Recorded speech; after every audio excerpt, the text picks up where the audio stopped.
Well, we made a second because I think it takes a second. All right. Hello. I hope this is on.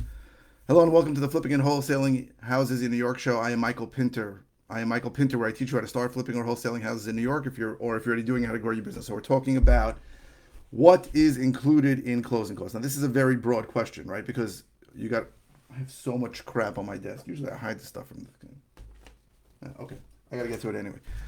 So first of all, we got to talk about whether you're talking about on the buy side, what's included in closing costs, and on the sell side, what's included in closing costs. So let's go through both of them, right? We'll do the seller first because the buyer usually pays more closing costs than the seller. So included in closing costs from a seller side is usually going to be transfer tax. So transfer tax is $4 per thousand. So if you're selling something for $500,000, it's going to be $2,000 because that is 500 times four. You're going to have a legal fee to pay your attorney, which is negotiated between you and the attorney. And then any property taxes that are due are going to have to be paid off till the day of closing. So if you prepay taxes, like in Suffolk County, you pay once a year, and if you sell the house the next month, you're going to get refunded 11 months worth of taxes. But if you owe taxes, then you're going to have to pay those. So it's really the title company's job. One of the main title company's jobs is to figure out the exact tax adjustments. And then you have to pay off anything you owe, but that's not really closing costs. But sometimes there are some closing costs. So, for example, if you have a mortgage, your balance might be $300,000, but sometimes that company is going to charge you extra fees, title fees, to satisfy the mortgage. So, if you're satisfying a mortgage in Nassau County, you might pay $800 just in recording charges to record a satisfaction to make sure that mortgage is gone. Right? Those are additional title charges that'll show up. Also, you may have to pay a few $100s for a title closer. That is what is included in a seller's closing cost. Now, buyer's closing costs are usually much more, especially if you're borrowing money. So buyer's closing costs are going to have title insurance, which could be a few $1,000s, depends on the size of the transaction. You're going to have a lot of title search fees and other municipal fees. So they're running searches from the municipality to see if there are any housing and building violations. They're running searches, bankruptcy searches, patriot name searches to see if anybody's going to want the terrorist. All that is going on in the title world. And then you are also going to pay recording fees. So you're going to have to record a deed that shows the properties in your name. And if you're borrowing money, you're going to pay more. Also, you have a legal fee. Don't forget that. And if you're borrowing money, you're going to have a lot of charges from the lender, right? Those are lender closing costs. So a lender can charge you other fees. You're going to have to pay to record the mortgage. In certain cases, they're going to record other items like a UCC 1, which is like an additional lien on the property. So it's not uncommon when I buy a property for me to have closing costs of at least $10,000. And if I'm borrowing money, it's not uncommon to have closing costs of $15,000, sometimes more, right? I mean, if you're borrowing a hard money loan, for example, and you're paying 2 points on a $400,000, that's an additional $8,000 in closing costs right there. So there's a lot included in closing costs, a lot.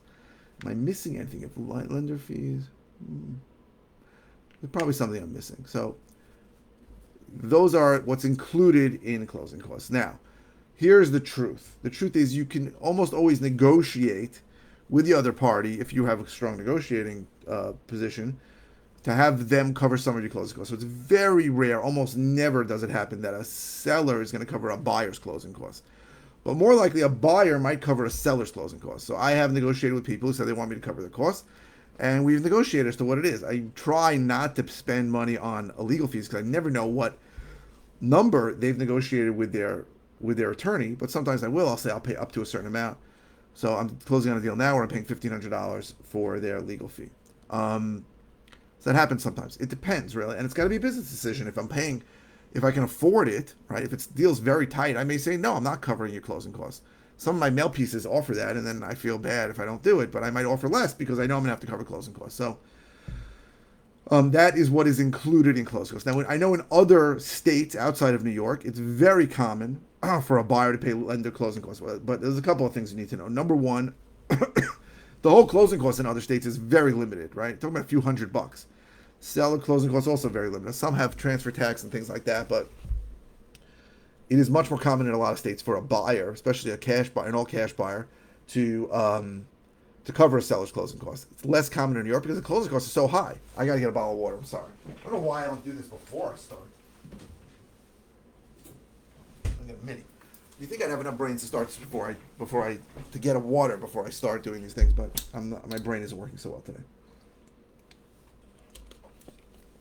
So that's what's included in closing costs.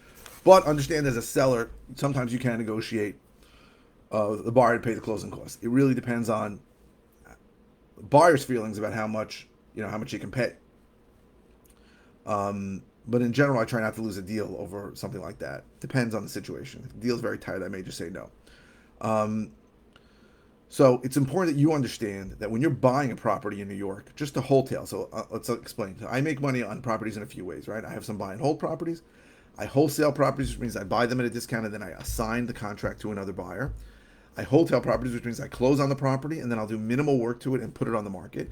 And I'll rehab properties, which means I buy a property, I do major renovations to it and then sell it. And then sell it to an end user buyer. But to wholesale a property just means to buy it. That means close on it, hold it for a few months, right? Because it's going to take most buyers a few months. Most retail buyers are going to take them a few months to close, and then sell it. It's very, very common for me to spend over $50,000 to $60,000 just when I do that. Now you say, where the hell does that money go?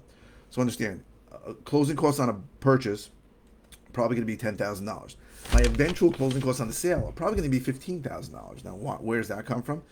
Because you have to pay. Oh, I didn't include closing costs. So that's a big one. I forgot. Sometimes the biggest component of a closing cost when you sell is you have to pay a listing agent cost. So when I sell a property, I'm going to list the property myself, but very often a buyer's agent's going to come and I got to pay them 2%.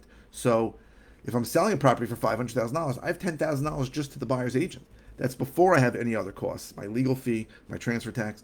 So it's very common for me to have $10,000 in closing costs on a purchase, $15,000 closing costs on a sale, and then I have holding costs for 3 or 4 months, right? So I have to pay property taxes on it. I have to pay utilities on the property. I need to keep the heat on in the winter and electricity on all the time. If I'm doing any work, the contractor needs that, and I'm not going to not have the refrigerator on, that kind of thing.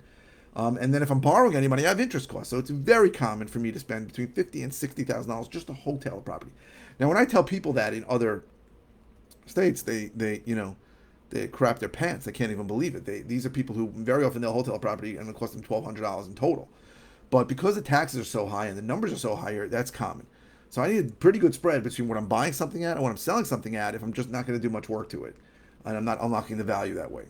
So yeah, so the big thing, and I can't believe I left this out, is when you're selling, if you listed the property with an agent, you are going to have to pay more than 2%, right? Because usually it's going to be 4 or 5% with most agents. And if you list with me, it's much less. But I'm not here to sell you on why you should list with me. 4 or 5%. So you're selling something for $500,000. You might have $25,000 in realtor commissions. Very common. Plus then the other, let's say $5,000 costs. You may have $30,000 in closing costs, right? Now these are numbers I give to people all the time. I'll say you'll net about X after everything. So I give these numbers out. Now, I was in the mortgage business for 17 years, and I had to quote people closing costs on their loan all the time, right? It was a big deal because when you refinance, you need to guess on what the number should be. On a cash out refinance where you're getting a lot of money out, you just pick a higher number. But what if you don't want to get any money out? You just want to do a rate term refi, which means you're just refinancing so you can lower your rate or your term. So then you got to guess on a number above the balance. So let's say somebody owes $200,000. I might guess $210,000, but I had to really get close because on a rate term refi, if you end up with over $2,000 in cash to the borrower, then it screws up all your numbers. They might be willing to lend you 80% on a rate term refi, but if the borrower is getting over $2,000, they might only be willing to lend you 75%. So you need to be careful. So I had to go through closing costs a lot. I used to do that all the time. Now, I haven't been in the mortgage business for about 10 years, so I don't know what the hell the closing costs are now. Maybe they're more, maybe they're less. I don't even know. But you need to know lender fees and all kinds of crap like that. So appraisal costs have gone up a lot. So these are the kinds of things you need to know. If you're getting a mortgage, you should ask your mortgage professional for a pretty good itemized estimate of what your closing costs are going to be. In my situation where you're buying or you're selling, those are the things included. But if you're buying a property between $300,000 and $500,000, your closing costs are probably going to be around $10,000 on the buy. If you're selling the property without a realtor, you're going to have maybe $5,000 in costs. With a realtor, it could be $25,000 in costs. It really depends on the exact amount you're selling for. So I hope this was helpful. If you're interested in all the ways I can help you, go to howtoflipnewyork.com. If you're interested in a course that teaches how to teach you to do, that teaches you how to do what I do, go to howtoflipnewyorkcourse.com. If you're interested in getting information about one-on-one coaching, go to coaching.howtoflipnewyork.com. And if you're watching on YouTube, please subscribe. If you are watching on any platform, please click the thumbs up. I really appreciate the likes. A lot more people have been seeing my videos lately, and it's because of the likes. And please keep the comments coming. So I post 5 times a week, and sometimes I don't know what the hell I'm talking about. So keep the comments coming. They don't have to be about the topic that was covered on this. It can be on any topic. If it's a simple comment, I'll reply with an answer. If it's something I've covered recently or in depth, I'll send you links to the videos. And if it's a new topic, I'll do a new video on it. So I really want to thank you for watching. Thank you for the comments. I really appreciate you.